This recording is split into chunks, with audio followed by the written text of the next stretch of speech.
CPIM নেতা মোহাম্মদ সেলিম সাংবাদিক সম্মেলন করলেন।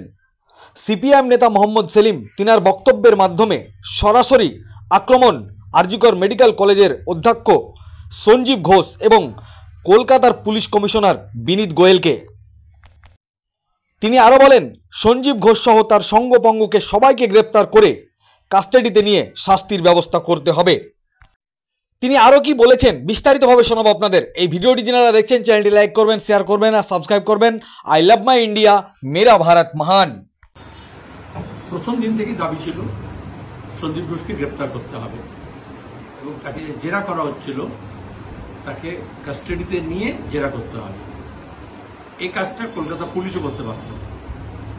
মুখ্যমন্ত্রী নাটক করছিলেন, পুলিশ মন্ত্রী নাটক করছিলেন, আর পুলিশ কমিশনারকে দিয়ে, পুলিশকে দিয়ে, পুলিশ ওয়েলফেয়ার বোর্ডকে দিয়ে এই যে র্যাকেট চলছে স্বাস্থ্য দপ্তরে, তাদের সঙ্গে যারা অপরাধ করলো তাদের সঙ্গে যোগসাজশে সাক্ষ্য প্রমাণ লোপাট করতে চাইলেন এবং মিথ্যা মামলা। তাহলে আজকে দাঁড়িয়ে শুধু সন্দীপ ঘোষকে গ্রেপ্তার করলে হবে না, কারণ এই অপরাধ একজন করেনি, তার সমস্ত সাঙ্গপাঙ্গ এবং তার মাথায় যারা আছে, যার দৌলতে তিনি এক দপ্তর থেকে আরেক দপ্তরে সরাসরি ট্রান্সফার হয়ে যান, একটা প্রিন্সিপাল থেকে আরেকটা কলেজের প্রিন্সিপাল হয়ে গেলেন এবং তাকে সাসপেন্ড করা হলো না, ছুটে যেতে বলা হলো না। তার মানে তার হাতেও সে যে এত সব করছে তার পেছনে তো একটা মাথা আছে, কারোর হাত আছে, সেটাও খুঁজে বার করতে হবে। যেটাকে উত্তরবঙ্গ লবি বলছি আমরা, নর্থ বেঙ্গল লবি। এবং তার পাশাপাশি কলকাতার পুলিশ কমিশনার। আজকেও জুনিয়র ডাক্তাররা বিক্ষোভ দেখাচ্ছে। আগামীকাল বাম ফ্রন্টের তরফ থেকে আমরা মহামিছিলের ডাক দিয়েছি। গতকালও রবিবার দিন সমস্ত রাজ্য জুড়ে হাজার হাজার মানুষ শয়ে শয়ে স্পটে নেমেছে, যে যেমনটা পারেছে। বর্তমান, প্রাক্তনী, ছাত্র, সমস্ত পেশার মানুষ, মহিলারা তো বটেই, স্বাধীন চেতা মানুষ, গণতন্ত্রের যারা অধিকার চান তারা, যারা বিচার চান তারা।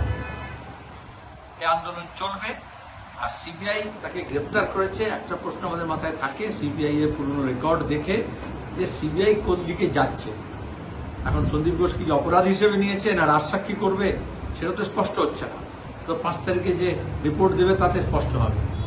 কিন্তু বিনীত গোয়েল পুলিশ কমিশনার, তাকেও সরকার অপসারণ করছে না, সবাই দাবি করছে। এখনো দাঁড়িয়ে লালবাজার অভিযান হয়েছে এবং আমরা বলেছি আজকে যদি লালবাজার অভিযানে, জুনিয়র ডাক্তারদের এই অভিযানে যেমন মানুষ যোগ দিয়েছেন, সব মানুষের সমর্থন আছে, সেখানে যদি লাঠি, গুলি, কাঁদানে গ্যাস, মস্তানি যদি করা হয়, তাহলে গোটা কলকাতা অচল হবে এবং লালবাজার বরাবরের জন্য ঘেরাও হবে। তাহলে আমার দাবি, এবার বিনীত গোয়েলকেও কাস্টাডিতে নিয়ে জিজ্ঞাসাবাদ করতে হবে। কার হুকুমে তিনি গিয়েছিলেন, কেন পুলিশ এটাকে আত্মহত্যা বলে চালাতে চেষ্টা করেছিল, আর যে অফিসাররা আত্মহত্যা বলে খবর দিয়েছিল বাড়ির লোকজনকে, মিসলিড করেছিল তারা, এবং নান্টু ঘোষ, শ্মশান নান্টু, যে যার নেতৃত্বে তৃণমূলী লোকেরা লাশটাকে তাড়াতাড়ি পুড়িয়ে ফেললো, পরিবারের লোকজনকে হাজির না করলো, তাকেও গ্রেপ্তার করে জেরা করতে হবে যে কার নির্দেশনা করলেন।